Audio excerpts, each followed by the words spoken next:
बिस्मिल्लाहिर्रहमानिर्रहीम। अस्सलाम वालेकुम नादरीन, आप यूट्यूब चैनल देख रहे हैं, मैं इमरान खान हूँ। नादरीन, ये जो पाकिस्तान तहरीक इंसाफ के अंदर एक अजीब सी कैफियत पैदा हो गई है ना, इस पर छोटा सा एक एनालिसिस भी मैं आपके सामने रखता हूँ और जो ख़बरें हैं वो भी आपको बताता हूँ। इमरान खान साहब का केस भी लगा हुआ था आज इस्लामाबाद हाई कोर्ट में, बल्कि दोनों केसेस उनके लगे हुए थे, उसमें भी एक डेवलपमेंट हुई है।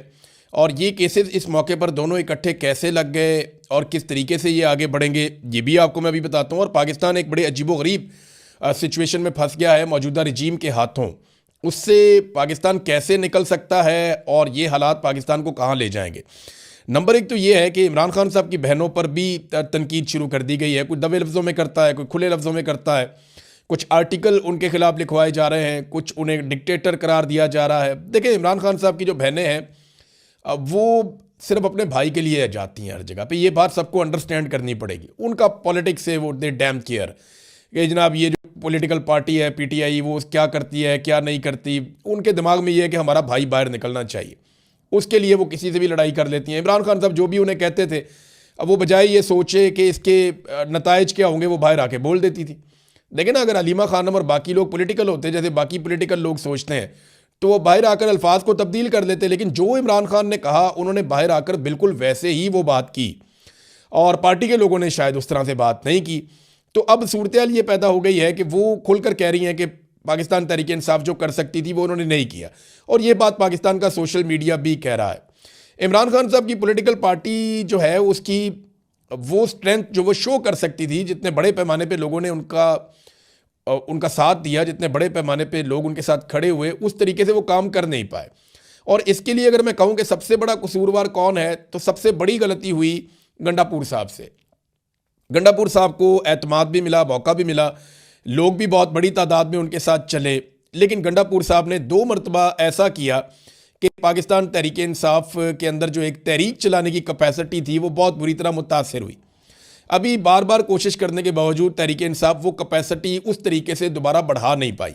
हाँ, एक मोमेंटम बनाया सुहेल अफरीदी ने और वो कुछ और चीज़ें करने की बात कर रहे हैं, लेकिन क्या ये हो पाएगा। एक तरफ इमरान खान साहब की बहनों के ऊपर तनकीद जो है वो शदीद हो गई है, वो तेज़ हो रही है, और पार्टी के जो ज़राए हैं वो ये कहते हैं, जो इंटरनल मीटिंग्स हो रही हैं उनमें यह तय किया गया कि इमरान खान साहब को मुज़ाकरात के ज़रिए बाहर लाया जाए, सड़कें कोई ऑप्शन नहीं है। अब एक सवाल ये पैदा होता है कि अगर ये मुज़ाकरात करते हैं हुकूमत के साथ तो किन शराइत के ऊपर मुज़ाकरात करेंगे। देखिए, मुज़ाकरात जब भी करने हैं तो शराइत तो इमरान खान साहब की है, और उनकी जो आखिरी 3-4 शराइत हैं वो मैं आपके सामने रख देता हूँ। एक, वो पहले ये कहते थे कि आप मैंडेट वापस करें, अब वो ये कहते हैं कि पाकिस्तान में नया इलेक्शन करवाएं। दूसरा, वो ये कहते हैं कि 26 नवंबर और 9 मई के हवाले से आप जुडिशल इंक्वायरी करवाएं, सीसीटीवी फुटेज निकालें और बताएं कि किसने ये कत्लेआम करवाया, इन चीज़ों को आप चेक करें। तो ये इतने सख्त मुतालबात हैं। और एक, वो ये कहते हैं कि जितने लोग बेगुनाह जेलों में कैद हैं उन सब लोगों को रिहा भी किया जाए। फिर वो अदालतों की बात करते हैं, आइन की बात करते हैं। चलें, ये तो बात की चीज़ें हैं, लेकिन इन शराइत के ऊपर क्या हुकूमत मान जाएगी कि फ्री एंड फेयर इलेक्शन करवा दिया जाए? तो मुझे नहीं लगता कि ये हुकूमत फौरी तौर पे इलेक्शन करवाने के मूड में है। इनकी हालत बहुत ख़राब है, ख़ास तौर पे इनका हर फैसला अवाम नापसंद करती है, और ये फैसले भी इसी तरह के, कभी जहाज़ ले लेते हैं, कभी झूले ले लेते हैं, कभी गाड़ियाँ ले लेते हैं। तो ये इससे बाहर नहीं निकल रहे, और ये दावे करते हैं अवाम की खिदमत के, और सिर्फ अपने जलसे जुलूस और तस्वीरें, इसके ऊपर इनकी पूरी पॉलिटिक्स चल रही है। ग्राउंड के ऊपर इन्होंने गरीब आदमी के लिए किसी किस्म का कोई काम नहीं किया। अब इमरान खान की मर्जी कैसे शामिल करवाई जाए? देखें ना, अगर पाकिस्तान तहरीक इंसाफ बातचीत करती है हुकूमत के साथ तो इमरान खान की मर्जी शामिल करवानी पड़ेगी ना। इमरान खान को कुछ मिलेगा तो इमरान खान साहब कुछ देंगे ना। इमरान खान साहब को क्या मिल सकता है? देखें, जेल से बाहर आने के लिए इमरान खान साहब क्या कुर्बान कर सकते हैं? क्या वो इस हुकूमत को तस्लीम कर सकते हैं अगले 3 सालों के लिए कि यह हुकूमत रहे? तो इसका जवाब है कि ये तो मुझे तो समझ नहीं आ रही कि इमरान खान साहब ये कबूल करेंगे। करना होता वो पहले कर लेते। दूसरी बात यह है कि इमरान खान साहब नए इलेक्शन के मुतालबे से दस्तबरदार हो जाएंगे, ये भी मुश्किल लगता है। क्या इमरान खान साहब अपना सख्त मौक़िफ़ जो है वो उससे पीछे हट जाएंगे? हाँ, ये मुझे लगता है कि इमरान खान साहब अपने मौक़िफ़ में कुछ हद तक नरमी ला सकते हैं और कुछ अपने आप को एक लिमिट में ले जा सकते हैं कि ठीक है, मैं इससे आगे नहीं जाता और तुम भी इससे आगे मत जाना। तो ये तो अच्छी बात है। अगर इस्टेब्लिशमेंट भी अपने आप को बांध ले और वो ये कहे जी ठीक है हम अपनी हदूद के अंदर जा रहे हैं, तो सियासतदान भी अपनी हदूद के अंदर चले जाएं, ये अच्छी बात है। लेकिन इस वक्त हुकूमत के पास इमरान खान को देने के लिए क्या है? ये है बड़ा सवाल। और जो लोग मुज़ाकरात करना चाहते हैं हुकूमत के साथ, वो इमरान खान को हुकूमत से क्या लेकर दे सकते हैं, ये है दूसरा सवाल। सुहेल अफरीदी साहब जो है ना, वो अच्छा सिस्टम ये बात समझता है कि ख़तरा अब उन्हें पाकिस्तान तहरीक इंसाफ से नहीं है, ख़तरा उन्हें अब इमरान खान की फैमिली से, या सुहेल अफरीदी को वो कुछ हद तक ख़तरा समझते हैं, लेकिन उन्हें काफ़ी हद तक डिसक्रेडिट करने में कामयाब रही है एस्टेब्लिशमेंट। ख़ासतौर पे जो गंडापुर साहब ने पूरा एक एपिसोड चलाया, और उसके बाद जिस तरह से सुहेल अफरीदी साहब इस्लामाबाद के अंदर बंद हो गए जब इमरान खान साहब का इशू उठा, और रहती सही कसर जो है वो अभी बैरिस्टर गौर ने कह दिया कि सुहेल अफरीदी हर चीज़ में ऑन बोर्ड थे और वो भी कॉन्फ्रेंस कॉल के अंदर शामिल थे जो अलीमा खानम सुन रही थी, तो उसे तासुर ये गया कि जैसे सारी चीज़ों में वो शामिल है, तो उन्हें डिसक्रेडिट करने की कोशिश की जा रही है। देखिए सुहेल अफरीदी के पास अब बचा क्या है। इमरान खान साहब का जो आखिरी उनके लिए पैगाम था सुहेल अफरीदी के लिए, वो ये था कि स्ट्रीट मूवमेंट की तैयारी करो। उसके बाद इमरान खान साहब ने उन्हें कोई पैगाम नहीं दिया, और स्ट्रीट मूवमेंट की तैयारी अभी तक तो सिफर है। हाँ, ये कि मोमेंटम बनाया, जलसे जुलूस किए उन्होंने, वो तो इमरान खान का नाम लेकर आप जहाँ भी पाकिस्तान में जाएंगे, जो भी वज़ीर आला होगा वहाँ लोग निकल आएंगे, लेकिन स्ट्रीट मूवमेंट के लिए जो टेक्निकल तैयारियां हैं वो अभी तक नहीं की। और अब वो कहते हैं जी वो एक तैयारी करने जा रहे हैं, उसके लिए भी उन्हें काफ़ी रुकावटों का सामना करना पड़ेगा। देखिए सुहेल अफरीदी को ये देखना पड़ेगा कि ये जो पुराने तजर्बाकार सियासतदान हैं, ये उनको अपनी तरह का बना लेंगे थोड़े अरसे में, और उनका इमेज भी इनकी तरह का ही बन जाएगा। अब उन्होंने ये सोचना है कि वो इमरान खान के नज़रिए के मुताबिक पब्लिक के साथ खड़े होंगे, या एस्टेब्लिशमेंट के नज़रिए के मुताबिक अपने पुराने और तजर्बाकार सियासतदान साथियों के साथ खड़े होंगे, या इसके बीच में कोई बैलेंस क्रिएट करने की कोशिश करेंगे। ये आपको आहिस्ता आहिस्ता साथ साथ पता चलता जाएगा। अब आ जाए इमरान खान साहब के केसेस की तरफ, तो एक केस जो लगा हुआ था हाई कोर्ट में अलकादर यूनिवर्सिटी वाला, उसमें 11 मार्च की तारीख दे देगी। अब देखिए कितनी लंबी तारीख दी है, ज़रा इसका टाइमलाइन तो चेक करें ना, ये केसेस कब से इमरान खान साहब ने दायर किए हुए हैं और कितनी लंबी लंबी तारीखें दी जाती हैं।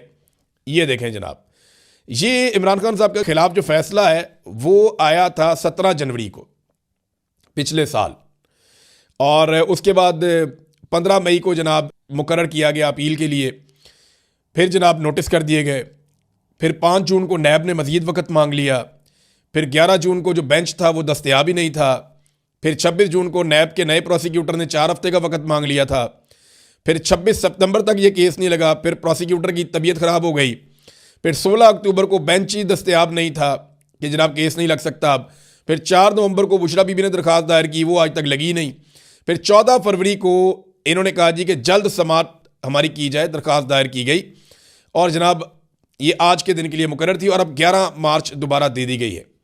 दूसरा जो मामला है उसके अंदर एतराज़ात लगा दिए गए हाई कोर्ट में रजिस्ट्रार की। एतराज़ क्या है जी, ये ज़ेर ज़बर की गलती है, ये नुक्ता यहाँ क्यों नहीं लगा, ये चीज़ यहाँ क्यों नहीं लिखी, ये ऊपर आपने फ्लैग क्यों नहीं लगाए हुए, तो बड़े अजीबोगरीब किस्म के एतराज़ात लगा दिए गए जो नॉर्मली इस किस्म के केसेस में नहीं लगाए जाते। इसके ऊपर बात भी हुई अदालत के अंदर, लेकिन जज साहब जो वहाँ पे थे उन्होंने कहा नहीं जी आप इसको दूर कर ले, 1 हफ्ते का टाइम मेरे ख्याल में वहाँ पे भी दे दिया है। तो ये सिर्फ ट्रक की बत्ती है और कुछ नहीं है जो बज़ाहिर मुझे दिखाई देता है।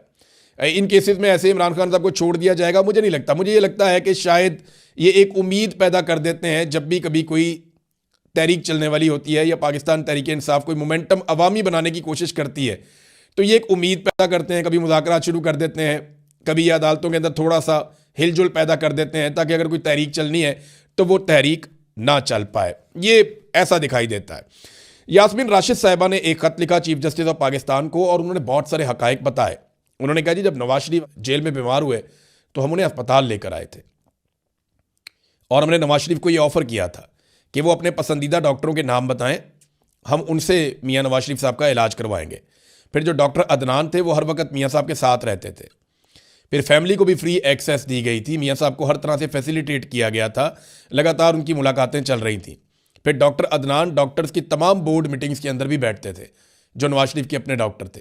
तो यास्मीन राशिद साहिबा ने काफ़ी सूरत-ए-हाल बता के शर्म दिलाने की कोशिश की अदालत को। चीफ जस्टिस ऑफ पाकिस्तान को उन्होंने एक ख़त लिखा। देखना यह है कि अदालत जागती है या नहीं जागती, क्योंकि इमरान खान के साथ तो सरीहन एक ज़्यादती हो रही है और लगातार वो ज़्यादती उनके साथ करते चले जा रहे हैं।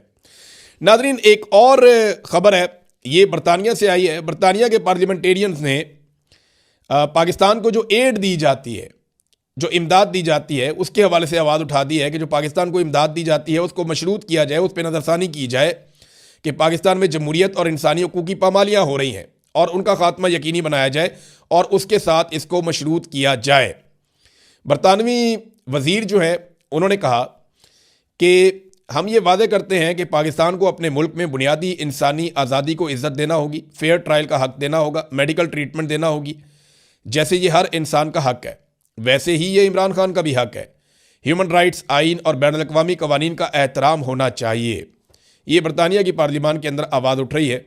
फिर इमरान खान को इसलिए जेल में डाला गया है क्योंकि वो इलेक्शन जीत गए थे और अभी भी वो इलेक्शन जीत सकते हैं। जमहूरियत इसी सूरत में मुस्तहकम होगी जब वहाँ पे नए इंतखाबात होंगे। तो नए इंतखाबात का एक मुतालबा भी वहाँ से सामने आया। फिर एक और मुतालबा सामने आया कि बरतानवी हुकूमत को इमरान खान और उनके बेटों कासिम और सलमान के दरमियान मुलाकात में सहूलतकारी के लिए अपना किरदार ज़रूर अदा करना चाहिए। तो नाज़रीन, ये है सूरत हाल। इमरान खान की बहन ने कहा, हलीमा खानम ने, कि जिस तरह से इमरान खान साहब की आंख ख़राब हुई है, बहुत सारे डॉक्टरों ने हमसे रब्ता किया है और उन्होंने हमें बताया कि इसकी एक वजह यह भी हो सकती है कि इमरान खान साहब को स्लो पॉइजनिंग की जा रही है, यानी उनको रफ्ता रफ्ता जहर दिया जा रहा है। इसलिए अब हम इमरान खान का ज़ाती मुआलिज और फैमिली की मौजूदगी में एक काबिल ज़िक्र अस्पताल जो है शिफा इंटरनेशनल अस्पताल, वहाँ से मुकम्मल मुआयना करवाना चाहते हैं। ये जनाब इमरान खान साहब की फैमिली की दरख्वास्त है जिसके ऊपर बिल्कुल अमल दरामद नहीं किया जा रहा, इसको सुना नहीं जा रहा। अब नाज़रीन आ जाए पाकिस्तान की एक और जो इकनॉमिक सूरत हाल है उसके ऊपर एक बड़ी अलार्मिंग चीज़ सामने आई है और IMF ने एक मुतालबा भी किया है। IMF ने ये मुतालबा किया है कि UAE से जो पाकिस्तान ने $2 अरब लिए हुए हैं, कर्जा लेकर रखा हुआ है अपने कौमी ख़जाने में, उसको कम से कम 1 साल के लिए रूल ओवर करवाया जाए और वो कर्जा कम से कम 1 साल तक UAE को पाकिस्तान वापस ना करे। और ये जो वफद है इन्होंने बताया जी कि ये जायज़ा वफद है। इन्होंने कहा जी कि UAE का $2 अरब डिपॉजिट 1 साल के लिए रोल ओवर ना होने पर बड़े हालात ख़राब हो सकते हैं और पाकिस्तान के लिए मुश्किलात पैदा हो जाएंगी। पाकिस्तान ने यकीन दहानी करवाई है कि हम करवा लेंगे। देखिए, UAE ने $2 अरब का जो कर्जा है उसको पहले 1 महीने के लिए और फिर 13 फरवरी को 2 महीने के लिए रोल ओवर किया था। पाकिस्तान ये कोशिश करेगा कि कम से कम 1 साल का टाइम मजीद मिल जाए। अभी जो टाइम है पाकिस्तान के पास वो अप्रैल के मिड तक का टाइम है और अगर उसके बाद देखें बजट आ रहा है और अगर बजट में IMF ने हाथ खींच लिया या मज़ीद कड़ी शराइत लगा दी तो ये हुकूमत मज़ीद मुसीबत में पड़ जाएगी। अवाम को कोई रिलीफ नहीं दे पाएगी बल्कि अवाम की कमर ये मज़ीद तोड़ देंगे।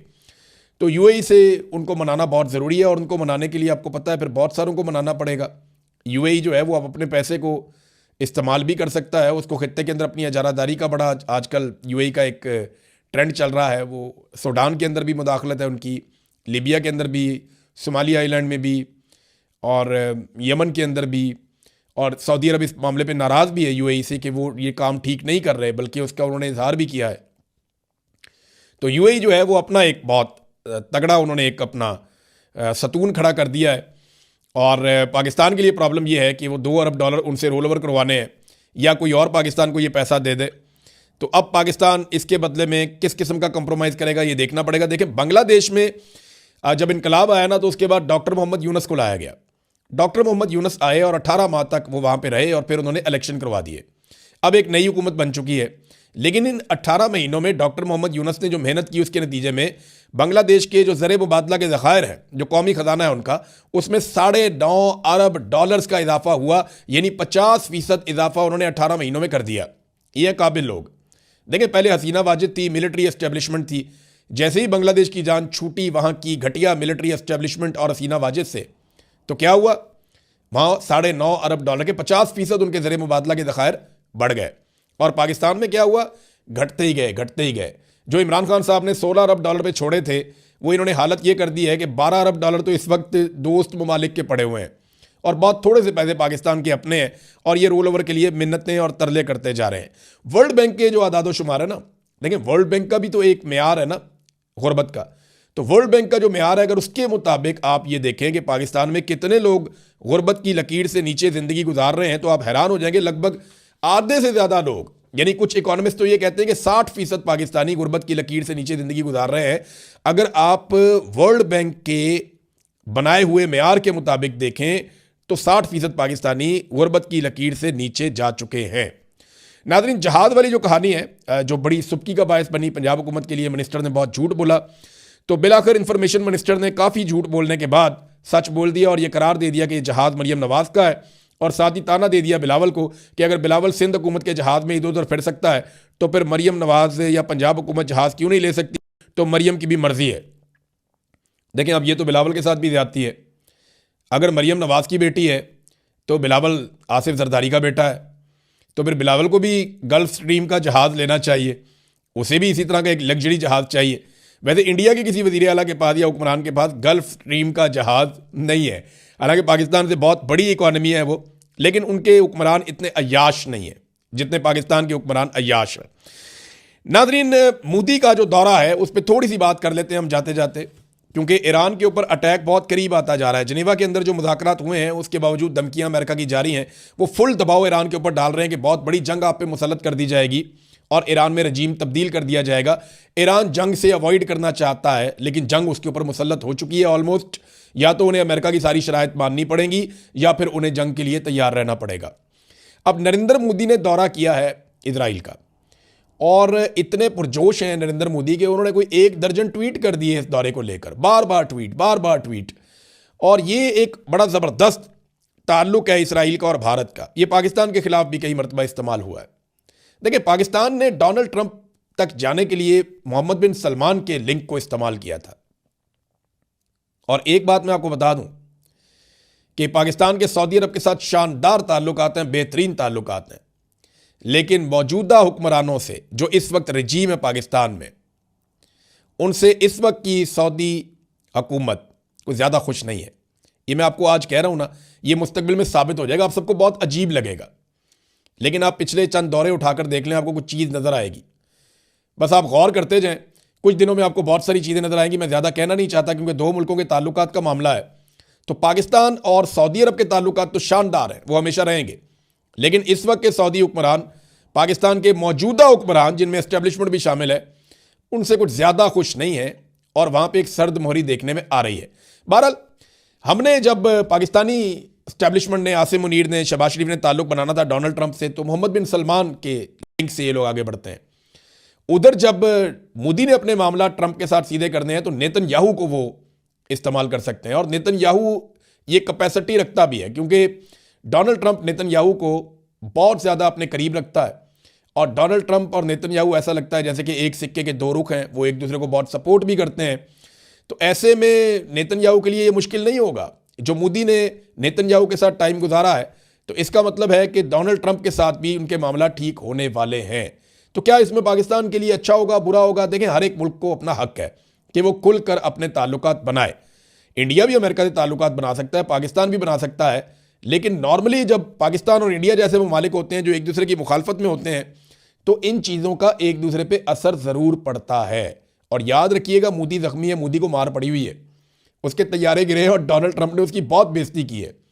तो पाकिस्तान को बड़ा विजिलेंट रहना पड़ेगा इस हवाले से कि मोदी से आप कुछ भी आप उससे एक्सपेक्ट कर सकते हैं। लिहाजा we have to be very careful. अब तक के लिए इतने, अपना ख्याल रखिएगा, अपने चैनल का भी। अल्लाह हाफ़िज़।